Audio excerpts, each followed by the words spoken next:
a small craft. Probably the captain of the big ship would not have understood very well. His answer would have been a gruff, "Give me size," as I heard another man reply to a remark praising the handiness of a small vessel. It was not a love of the grandiose or the prestige attached to the command of great tonnage, for he continued, with an air of disgust and contempt, "Why, you get flung out of your bunk as likely as not in any sort of heavy weather." I don't know. I remember a few nights in my lifetime, and in a big ship, too, as big as they made them then, when one did not get flung out of one's bed simply because one never even attempted to get in. One had been made too weary, too hopeless to try. The expedient of turning your bedding out onto a damp floor and lying on it there was no earthly good, since you could not keep your place or get a second's rest in that or any other position. But of the delight of seeing a small craft run bravely amongst the great seas there can be no question to him whose soul does not dwell ashore. Thus I well remember a 3 days' run got out of a little barque of 400 tons somewhere between the islands of St. Paul and Amsterdam and Cape Otway on the Australian coast. It was a hard, long gale, grey clouds and green sea, heavy weather undoubtedly, but still what a sailor would call manageable. Under 2 lower topsails and a reef foresail the barque seemed to race with a long, steady sea that did not becalm her in the troughs. The solemn, thundering combers caught her up from astern, passed her with a fierce boiling up of foam level with the bulwarks, swept on ahead with a swish and a roar, and the little vessel, dipping her jib-boom into the tumbling froth, would go on running in a smooth glassy hollow, a deep valley between two ridges of the sea hiding the horizon ahead and astern. There was such fascination in her pluck, nimbleness, the continual exhibition of unfailing seaworthiness, in the semblance of courage and endurance, that I could not give up the delight of watching her run through the 3 unforgettable days of that gale, which my mate also delighted to extol as a famous shove.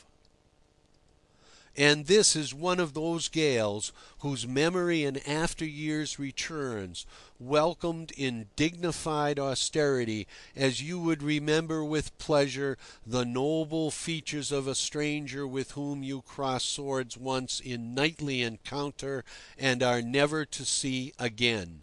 In this way gales have their physiognomy. You remember them by your own feelings, and no 2 gales stamp themselves in the same way upon your emotions. Some cling to you in woe-begone misery, others come back fiercely and weirdly, like ghouls bent upon sucking your strength away. Others again have a catastrophic splendour. Some are unvenerated recollections as of spiteful wildcats clawing at your agonized vitals. Others are severe like a visitation, and 1 or 2 rise up draped and mysterious with an aspect of ominous menace. In each of them there is a characteristic point at which the whole feeling seems contained in one single moment. Thus there is a certain 4 o'clock in the morning in the confused roar of a black and white world when, coming on deck to take charge of my watch, I received the instantaneous impression that the ship could not live for another hour in such a raging sea. I wonder what became of the men who silently, you couldn't hear yourself speak, must have shared that conviction with me. To be left to write about it is not, perhaps, the most enviable fate.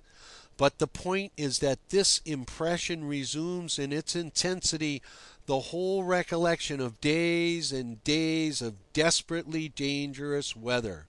We were then, for reasons which it is not worth while to specify, in the close neighbourhood of Kerguelen Land, and now, when I open an atlas and look at the tiny dots on the map of the Southern Ocean, I see as if engraved upon the paper the enraged physiognomy of that gale.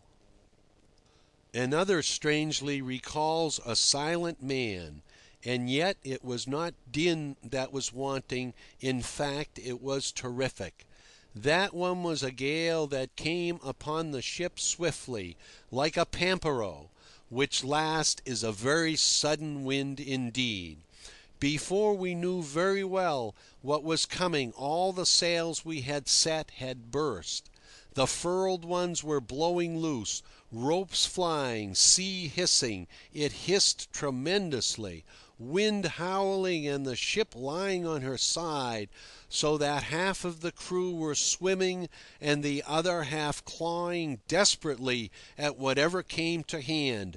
According to the side of the deck each man had been caught on by the catastrophe, either to leeward or to windward.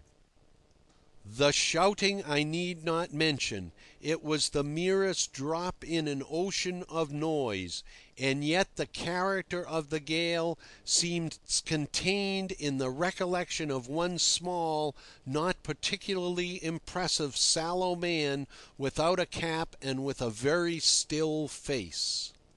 Captain Jones, let us call him Jones, had been caught unawares. 2 orders he had given at the first sign of an utterly unforeseen onset.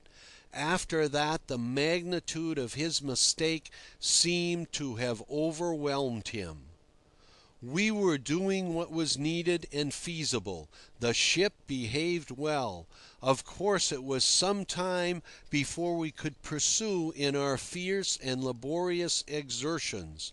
But all through the work, the excitement, the uproar, and some dismay, we were aware of this silent little man at the break of the poop, perfectly motionless, soundless, and often hidden from us by the drift of sprays.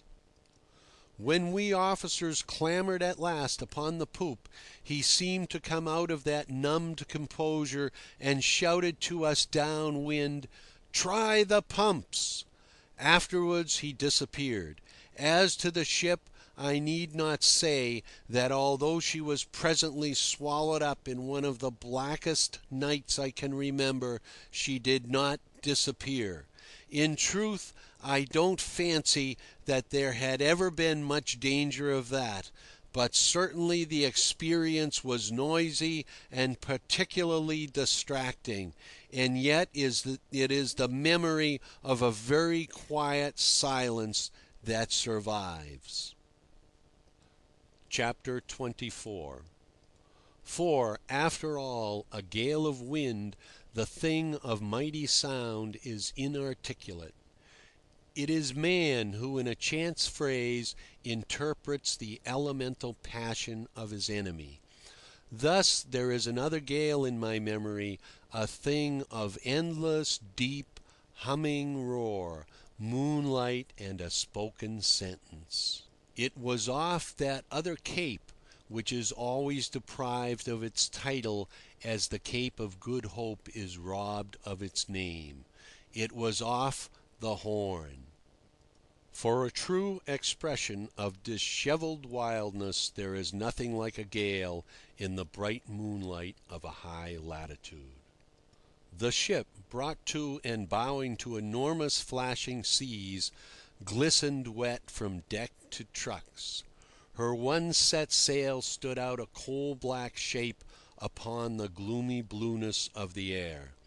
I was a youngster then, and suffering from weariness, cold, and imperfect oilskins which let water in at every seam. I craved human companionship, and coming off the poop, took my place by the side of the boatswain.